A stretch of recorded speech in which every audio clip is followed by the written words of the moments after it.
Imagine creating a lead magnet that works for you indefinitely. What if your book could open doors, attract clients, and establish your authority for years to come?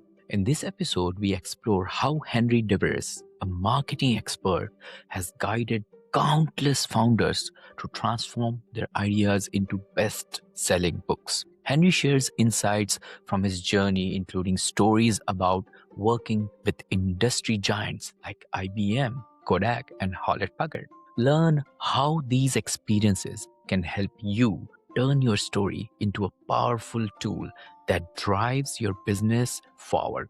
Whether you're a seasoned entrepreneur or just starting out, discover how publishing can be your game changer. Hello, Henry. How are you doing today? Ash, it is so great to be with you today. Great stuff. Great stuff. Henry, before we start, then, do you have a favorite quote, something that motivates you, inspires you, you would like to share with our audience? We all have different faiths. There's a passage in the Hebrew scriptures that is a prayer to expand my territory so that I can help others. So that's something that inspires me. I want to help others, and that's what I pray for daily. Perfect, perfect. Great stuff. So, Henry, I was particularly quite excited about this episode because I have interviewed around 210 founders around the world, and it would be not wrong to say that at least 15 to 20% of them have published more than 2 or 3 books. Actually, could 20% of them have published one book? And then at least half of them has published more than one book. That's the perfect Wow. way to say.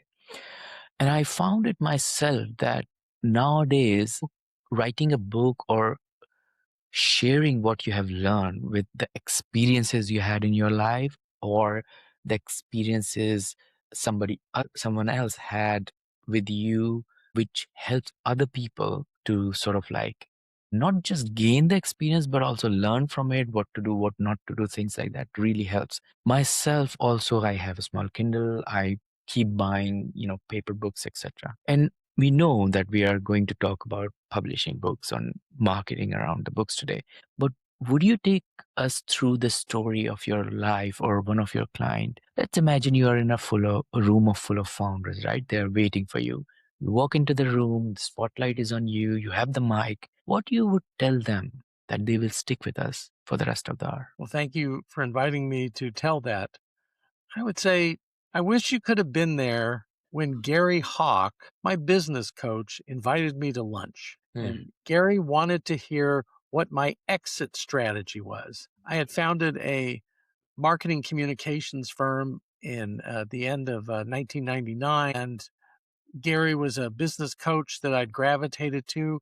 He was a former uh, general counsel for a very large Fortune 500 company, and now he was helping business owners. And he wanted to hear my exit strategy, and he took me out to a Chinese restaurant to hear it. And I was excited because I have an MBA. Nobody asked me about that. And I said, well, Gary, thanks for asking. What I'm going to do is I'm going to grow this business for the next decade, for the next 10 years. I'm going to grow it. It's going to be running like a top. I'm going to find a strategic buyer. And then I'm going to go help business leaders who want to attract more clients and gain more credibility by publishing a book they're proud of. Hmm. Gary said, okay, wow, that was not the answer I expected to hear. So, how would you do that? And I said, oh, well, I would write articles. I would write books myself. I would give speeches. I would put on workshops. I would align myself with a university somewhere with lots of trees and water. And it's probably in Oregon. Hmm. And Gary said, okay, very specific vision there. Do you mind if I ask you a couple of more questions? I said, go ahead. He said, you said this would take a decade. I said, that's right. He said, you sound very passionate. I said, I am. He said, why are you waiting 10 years to follow your passion? Well, that was a gut check question. Yeah. And so I did what my clients do when I ask them a gut check question. I lied. I didn't know I was lying to Gary at the time, but what I said to Gary was, well, Gary, I have these contracts and I have these employees and I have these clients and every day I have to get past the wolf at the door of my business. and I have to just keep this going. So Gary really knew that was my fear talking, my fear that I wouldn't succeed. So Gary said, well, how would you get started in a small way? And I said, well, I would put on a lunch and learn at my office, Mhm. and I'll treat them to a turkey sandwich, and I'll tell them everything I know about this process of attracting the right fit clients. So I took the last $2,000 in my business checking account. I prepaid for the sandwiches. I bought postage. I bought a list, and I sent invitations out. And my invitations were in the mail the week of 9/11. Hit the towers and the Pentagon. My invitations were at the post office. And I think everybody who was there can remember how horrible it was for business after then. Just the whole country froze. 5 of the top 10 marketing communications firms in San Diego went bankrupt. One didn't write an invoice for 90 days. We would have gone bankrupt too. But something strange happened. At the end of September, on the date I'd had on the invitation, my conference room was full for people who wanted the turkey sandwich and to hear what I had to say. Wow. The extent of my intellectual property at the time was one sheet of paper with 29 bullet points. Mhm. Bullet point number 15 was write a book. I poured my heart out, and then at the end of the hour and a half, I said, are there any questions? Hands shot up. I said, yes. He said, how much would you charge to coach us to do this? Mm.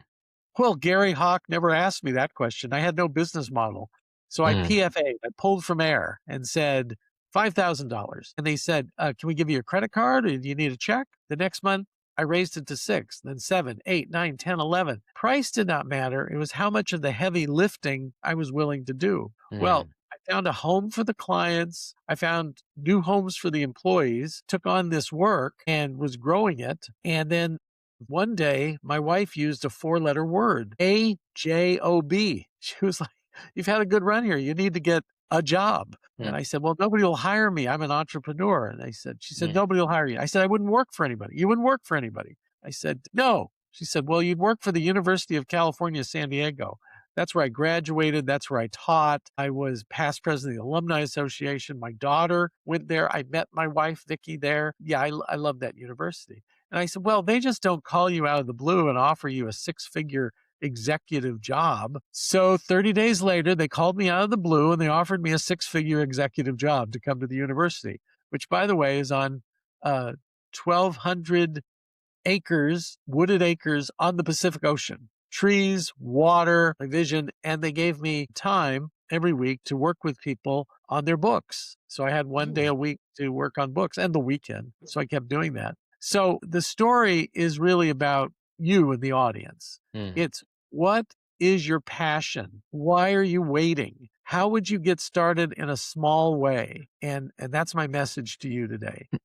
And it's brilliant because it opens up so many questions, and that's what we want, right? Curiosity. We do understand that distribution reach is the key in the current world. In 2026, if somebody comes to you and say, do you want to create a software or an app, I will charge you $50,000, you will say, what? Oh, wait, because you understand that's not Yeah, the leverage anymore, right? Back in right. 1998, code was leverage. Back in 1955, capital was leverage. Before that, Right. I don't know what was us leverage, right? Today, the leverage is distribution. Writing a book is a big task. It is not a small task. You might end up spending, if you're the best of the best, you might end up spending 40, 60 days. And if you're somebody like me, I could not even write in a year, right? It takes me so much to sit down, be not doing anything with my brain, and then put down just one line there on my Microsoft document, right? What do you teach to your trainees when it comes to the distribution? What is the protocols or the frameworks you teach them in order to get the book distributed as much as possible? Right. So we live in this amazing world, this amazing digital world, and 2 digital technologies just opened this up. One is print on demand publishing. So your book can be on Amazon.com or BarnesandNoble.com, and people from anywhere in the world can order books and get them. And they print one at a time. We don't need the big print runs. The other advance, the digital advance, opened up the channel of distribution. So we mentioned Amazon and all the other online booksellers. The same thing for ebooks, just electrons, and Audible books, which is the fastest growing category by far in nonfiction. People are rushing to, they respect books, but they rather listen to them while they're driving, working out, doing work when they're home. So all those channels that are opened up because of the digital revolution. Back in the day, with my first book, we had to find a publisher who would actually publish books and get books into bookstores. I went into New York City and my publisher showed me my book in this big bookstore. There was one copy. I said, what happens when somebody buys that copy? They said, well, every 90 days we look and we restock. I go, okay.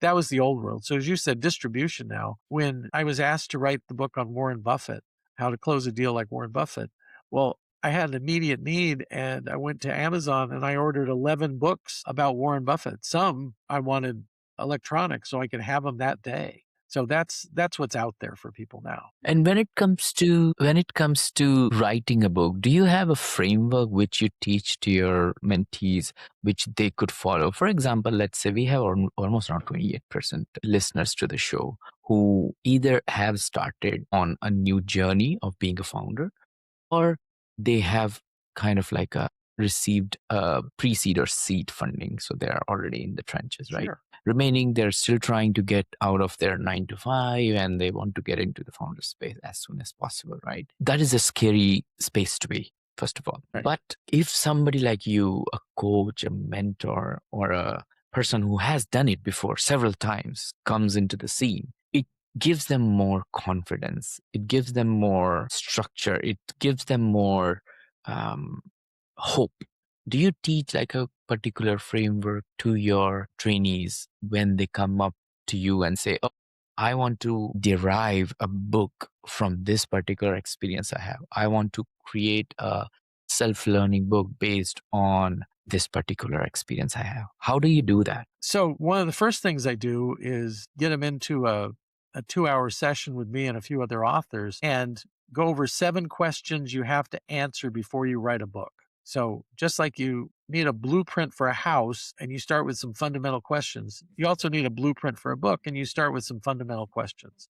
The first one is, who is the book for? Second question, what is the problem that they have that you can help solve? Number 3 is, why does this problem matter to them? And then there are other questions you need to answer. So I do a class 8 times a year where I do that with people. It's online. And Ash, if anybody emailed me and mentioned your name, I would comp them into the class. It's $365, but using your name, they'll get into the class at no charge. So that's a start to start getting the thinking. It's how would you start in a small way? You start with that. A little bigger, I'll work with people either one-on-one where I go interview them. I'm a business journalist by training. So I've written for Forbes and now I write for the California Business Journal and I've written for Inc., San Diego Union Tribune, among other places. So I can interview people and pull the information out. I also do several times a year in Chicago, I'll do a weekend retreat. It's a Friday, Saturday, and we'll pull out the skeletal framework, interview people, transcribe it. They'll have 20 to 30,000 words, sort of the raw document that they can transform into the first draft and then the second. And if I'm not getting too detailed, one more thing, we say you have to decide what type of book, if it's a nonfiction book or, well, it's a business book, let's say, because one is the business fable, like the 1 Minute Manager or the Richest Man in Babylon or the Go Giver. These are all, oh, Who Moved My Cheese? Those are business fables. Or you could be telling a proprietary process book, usually 10 chapters, and you describe your process for doing things. The third thing is what I nickname it the 20 essay book, but it's around a topic. And a lot of times it's about the journey that these people have taken, lessons that they learned along the way, things that make them say, eureka moments they had. And people like to consume those books because they can jump in anywhere they want. You don't have to go from A to Z, or in Canada, A to Z, or in Greece, Alpha to Omega, wherever, you don't have to run the alphabet there. You can jump in wherever you want. Indeed. That's pretty cool. And thanks for the offer. I would mention that into the email. So email to Henry Darius for a free class and mention the podcast name, Founders Podcast with Ash. And then you might get into a free class. That's pretty good. So let's move on to the next stage then. Okay. So a founder came to you, sign up for the class, and then potentially sign up for your coaching sessions. You work with this founder for, I don't know, 6 months to get a book together, and then is that what you do? And then the second part of the question is what happens afterwards? Yeah. So the planning and the preparation generally takes 6 months, all told. And, we can do them faster, but founders are busy people, and they've got lots of balls to keep in the air and all that, so we just work into it. I helped a, um a president of one of the large pharmas in the United States, can't mention his name or the company, because it was during COVID and he wanted to write a book during COVID. And I had him give me 1 hour a week for 16 weeks. And at the end, we had the book. Because what I would do is we would plan, I would interview him, then I would transcribe them into chapters, and then later we would massage the chapters to where it was he wanted to go. So, uh, and that's a pretty fast track. So that's what you can judge that by. So the next thing after the writing of the book comes publishing, and publishing can take 4 to 5 months to do it right without going crazy. So you need to proofread it, you need to get other people to edit it and give you feedback. You need to work with an art director on a cover and an interior design. You need to get that laid out. You need to design art elements that are going to go in, or photos or graphs or whatever. That takes time. And all told, then there's also producing. So once you have that book, you need to get it loaded up to the print on demand publishers. And if you want a hardback, you have to do some little extra work there. If you want to have a audible book that people can listen to, little extra work there, hiring an actor or going into a studio and getting that done. So all told, that's what it is. And I say that's when the real work begins, when you Mm, publish the book. Publishing the book isn't the finish line, it's the starting line. Quick anecdote, for 5 years, I helped with public relations at the Boston Marathon. So the famous marathon. And I was in charge of the media at the starting line. My boss did the finish line, but I did the starting line. And one year, it took 30 minutes for the last person in the Boston Marathon to cross the starting line. We had chips in their shoes that measure their starting time when they crossed the starting line. But there were so many people, I believe 20,000. It takes a while for 20,000. So we put the really fast runners up front, the people from Kenya and the people who were going to the Olympics. They were in the front so they could get out there. But the rest of the people, you kind of just take your time, and your race begins when it's there. So we say similar, your race begins when the book gets published. That's when mm, your tip and your shoe cross the starting line, because your job as an author is, one, to create a book you love, and then two, to get other people to love your book. And you do that by speaking and by strategically sending books out to people who could book you as a speaker, put you on a podcast, write about you. It's because you need them to shine the spotlight on the book, and it reflects to people so they read it. neat. Is there any specific methodologies you teach to your mentees around marketing your book? Because the reason I'm asking is a lot of people, they're very good with product, might be good with writing, but Yeah. marketing is a difficult trait. Sure. Well, I have something called the Magnificent Seven, the 7 things you should do. There's a great book, not mine, but the book is titled "1,001 Ways to Market Your Books." This is Hmm. the problem, not the solution. There's 1,001 ways. Who has time for that?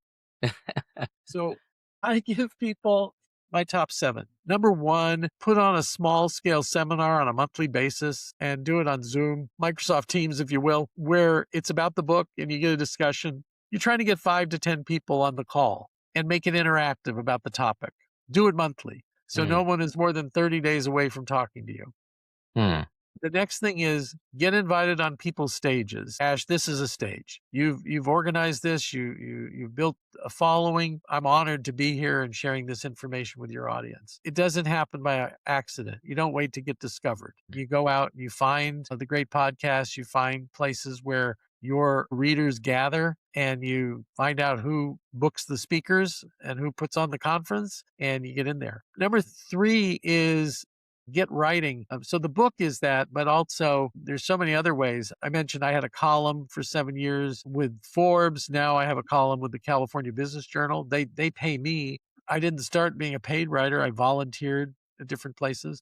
I do volunteer for the Rainmaking magazine, and I write for them. I have my own newsletters. One is Agency Rainmaker. So this is for people in the advertising, PR, digital marketing space. And I teach them how to leverage a book and speaking to attract right fit clients. So you do that, you get published, excerpt your books places doing that. Number 4 is I mentioned your target audience. What do they join? What do they belong to? Where do they hang out? You should also become part of that group and do pro bono work, do volunteer work. I always recommend either the membership committee or the conference committee, and people will see you in action. People do business with people they know, like, and trust. They'll spread the word about your book if you share it with them. And those same events, number 5 is attend, network. It's great to speak, but first, sometimes you've just got to be a member of the audience and be a participant and involved. Number 6 is put on your own events and record them and put them on YouTube. Have YouTube channels going on with lots of content. So I do a couple of weekly TV shows. They're also on Spotify and iTunes, so they're also podcasts, but they're YouTube shows. And I call it thought followship. I'm not a thought leader. I follow thought leaders. I put them on my show. I shine a spotlight on their work. And that's how more and more people find me and my writing. Mm, I've written 20 books so far with my name on them. I've written and published 200 books in the last 12 years. The 7th thing to do is to actually put on physical events where you charge money for people to attend, and it can be based on your book. So your content has to be so good that people would pay time, energy, money to consume it. And I found what that is it needs some proprietary research where you do research to show people how they compare to their peers. mm, I have a story. I won't tell it, but I'll just tell it that their company worked with IBM, Kodak, Hewlett Packard. They wanted Xerox as a client. And I said, well, we're going to do proprietary study on, in general, how are all these people attacking the problem? And the client said, okay, well, once we do that, what are we going to do? I said, we're going to put on a seminar. He said, where? I said, at the Holiday Inn across from Xerox headquarters in Rochester, New York. He said, we can do that? I said, well, it'll cost $250 to rent the room at the Holiday Inn. And that's how they got the Xerox account. So those are right. all the 7 magnificent things you can do to leverage the book. Definitely, definitely. And I think one of the things which I would love to share, because I've gone through this experience, is when you mentioned to put content on YouTube, that is very underestimated. People don't understand the power of it, right? YouTube is the second most search engine after Google, if you believe it or not, right? No, Bing, Yahoo search comes after YouTube. So the first one is Google and the second one is YouTube. But what matters on YouTube is if you can solve a problem for a person who is looking for. So, for example, if if you want to check if there is a signal on your dashboard on your car, what does it mean? Instead of going to Google searching for it, you want to see a video. Somebody could actually show you what it is and how you can get rid of it. And I would like to share a strategy we used in house. This is particularly very interesting because this is so a creating a content is a very tedious task because you have to research, come up with the idea, and then potentially create the content and publish it. And B, it's difficult to find what problems people want to solve in any niche because it's getting saturated in all the vertical, right? So let me actually share my scheme. Maybe that would help our listeners in a way. So what we did is we have this amazing problem where we record podcast, every month, 8, 9 times, right? And our editors have to edit them on a daily basis. But most of the things can be automated. And we were thinking, like, how do we do that? So I put a post on Reddit, and then people started saying, oh, yeah, there are things you can automate. For example, You can automate adding an intro to a video. You can automate adding a background audio to it. You can automate captions on it. So we said, okay, let's create a server which does this for us and then expose APIs for it. And then what we did is we created this platform called Eranol, and we have these, make.com, Anantin.com, Zapier.com extensions to it. So any platform you use, you can utilize these extensions. But the magic is if you shoot a 30-second video or a 1 hour video, you upload it on your Google Drive, picks up from your Google Drive automatically. After picking up, whatever you define in the automation, for example, first, once it picks up, add an intro to the video, add a background audio, add a caption to the video, then add some B roll to the video, right? Add a progress bar or reframe it for TikTok, YouTube, and Instagram, and then watermark it with your logo. Every single thing is automated on the platform. And then after a couple of hours, you receive a final video to upload it on YouTube or TikTok. We created it and then we started sharing. A lot of people jump on the website and they say, oh, my use case is this, and this. And this is our support AI. And it shoots an email to our team. What we do, we literally create the use case for the people who is asking us and publish YouTube videos. How to use intro, how to Hmm. add a background audio, how to use the captions API, how to use Compose API. What it does, it creates content for the people who are searching for it, put it on YouTube, and from YouTube, more people look at it, and then they come back to us and they provide us the use case. So it's basically we are recreating the same content which people are asking us to do. And I just want to echo that the best title for whatever you're doing starts with the 2 words, how to. Yeah, How to, exactly. because that's what people are searching for. And they're not just going to trip over you, they're going to find you. And on that notion of YouTube, if not searched equal to Google, almost, Google's okay with that because Google owns YouTube. Exactly. So That is the yeah, point. Yeah. yeah. So Great lots of stuff. Great how-to stuff. information out there. Indeed. Stuff. Great. So Henry, before moving towards our lightning round, I wanted to ask you something personal. So throughout your journey and experience, there must have been some valuable lessons learned, right? If you don't mind sharing, could you reflect on your experience and tell us, our listeners, about one mistake or a setback that you encountered along the way that you now consider maybe not a regret, but a lessons learned? And additionally, what advice would you give our listeners based on that experience? Well, that lesson learned was when I said, my wife said, you've helped a lot of people. This has been great, but I'm tired of the revenue roller coaster. You need a AJOB. And I told the universe that, well, they just don't come offer those things. And then 30 days later, they offered that thing. But I went to my board of advisors, group of CEOs that advised me. And I said, I feel like I'm failing here. They said, no, you're not failing. What they've offered is to buy your company. They want to buy your company and they're going to pay you with a W-2 for it. There was other lucrative things. So it was a lucrative deal that they offered me for an administrative position. And if I can brag, as chief marketing officer for the extension for UC San Diego, I raised annual revenues from 22 to 45 million. I earned my keep, but he said, don't look at it as a failure. You've got to recast it. This is a stepping stone. The other thing they said though is whatever you do, don't give them full time. Mm, I said, well, he goes, oh, we don't care if you have to stay home in pajamas on Friday and eat cereal and watch cartoons. Do not go in there. Negotiate a 4-day work week and then cherry pick clients that you keep and serve, because you never want to be in a position where one phone call can put you out of business. In other mm, words, we've had to restructure and your position's been eliminated. No, when I had the business and after 7 years, I loved helping the university, but I told them I really loved these business leaders I was helping and needed to get them happily published.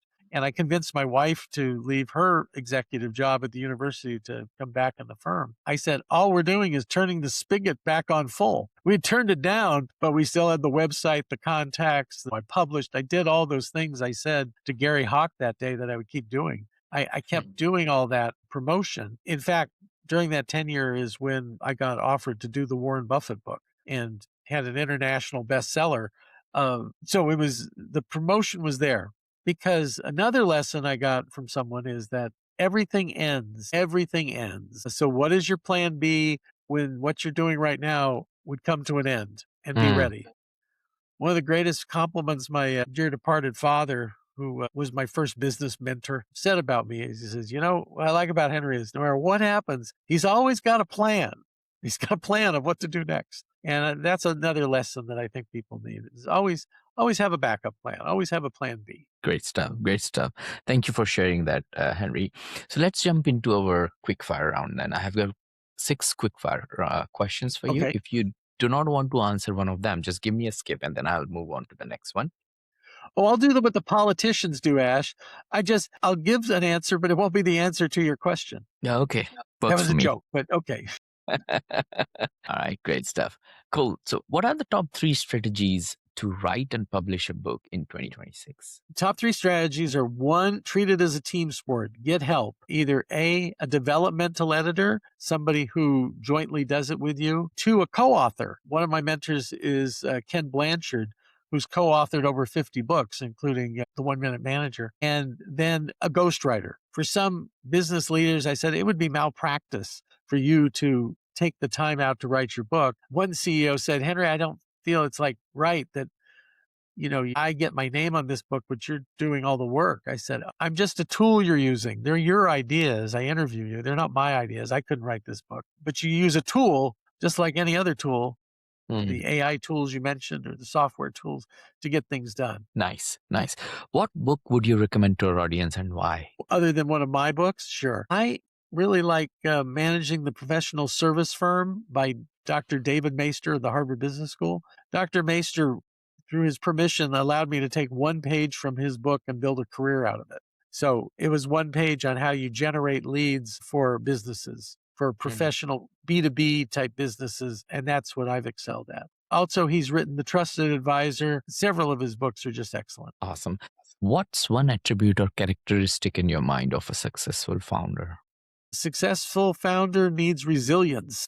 Resilience. It's you know, somebody, a podcaster said, "What if you went back in time and could talk to 18-year-old Henry?" And I said, "I tell him not to worry, it all worked out." And then 18-year-old Henry would say, "Was it easy?" And I'd say, "Oh no, no, it wasn't easy. We had it. You just never quit. You have to keep coming back. In- Persistence over everything." Indeed. What's your favorite personal productivity tool or habit? My personal productivity tool I learned through the Franklin Covey organization, and that is writing my daily punch list and prioritizing things with A, B, and C. And know that on a good day, you're probably going to get to your 3 top priorities, Mm. but don't lose track of those other things. Keep them on a list and keep them prioritized. Yeah, yeah. I mean, I don't want to use my mouse at all, so I'm a keyboard person, and I'm guessing people who write, they also are keyboard person. My favorite tool is this to-do app, which I just press command and enter, and whatever I have to do, I just put it, and then it just adds into iPhone, my calendar, and everywhere. I just don't have to like change the app or anything on my screen to add it into the to-do list. So I use that a lot. What's a new or a crazy business idea you would love to pursue if you had time? That I would. Problem is, I'm a serial entrepreneur. I am pursuing several crazy ideas at the same time. We always said, well, this would go. Is your background from India or I Pakistan am, or yes, where? India. Okay. Indian. Okay. So it's my Indian friend. It's what do you call an Indian with only 2 jobs? You call them lazy. Same thing with a Mm, Dutchman. We got lots of things going on. So I also own a publicity agency. I do events, journalism. I write for California Business Journal. mm. I guess I also have a soup and stew blog. I write about soup and stew. So a crazy idea is I would open a soup restaurant. Interesting. That's nice. What kind of soup do you love? Oh, I love all kinds. When I was growing up, we had a horse racing business, and some days were good and some days were bad. And when I was 5, I asked my mom, I said, "Well, what are we going to have for dinner tonight?" She goes, "Well, Henry, some days we have steak and some days we have soup." So So I like a good stew. I like a gumbo. I like these kind of soups. nice one. I love ramen and this kind of. I don't know if they come under soup category, but yeah. It does because sometimes some of the offerings are a soupless noodle, and I go Mm, like, "Oh, that says if there's a big broth in it, it's a soup." yeah, yeah. Well, Henry, thank you so much for joining me and sharing your story and packing the wisdom. If people want to get in touch with you, what's the best way to do it? Sure. They can go to one of my 2 websites. One is, Indie, INDIE, books, INTL.com, and the other is persuadewithastory.com. And there's also if somebody wanted a strategic 30-minute coaching call with me. If they mention your name, I won't charge them for that call. It's not a sales call. It's not a selling zone. We'll just really talk about, you know, goals are, what your assets are to create some book, what roadblocks are in your way, how have others done it. So I'm really happy to talk to people if they Yeah. come through a referral source like you. Sure. So what I'm going to say to our listeners is sign up to our newsletter. We will, send you new episodes and founder stories straight to your inbox. And in the episode, when I send out the email newsletter, I will include Henry's website there where you can go and then mention Founders Podcast with Ash. And that's how you can get your free first consulting call. Ash, thanks for the noble work you're doing helping these founders. No, Henry, thank you so much for joining us today and sharing your inspiring journey. This is the impactful work I want all the founders or senior founders like yourself to do for other people so that they can grow and we can grow all together. It's a thing which we all need to do together because the toughest life you can choose for as a human is to become a founder, an entrepreneur. But it pays off at some point, but you don't know when. So here we are. Well, it's been an absolute pleasure having you on Founders Podcast. Thank you, Ash.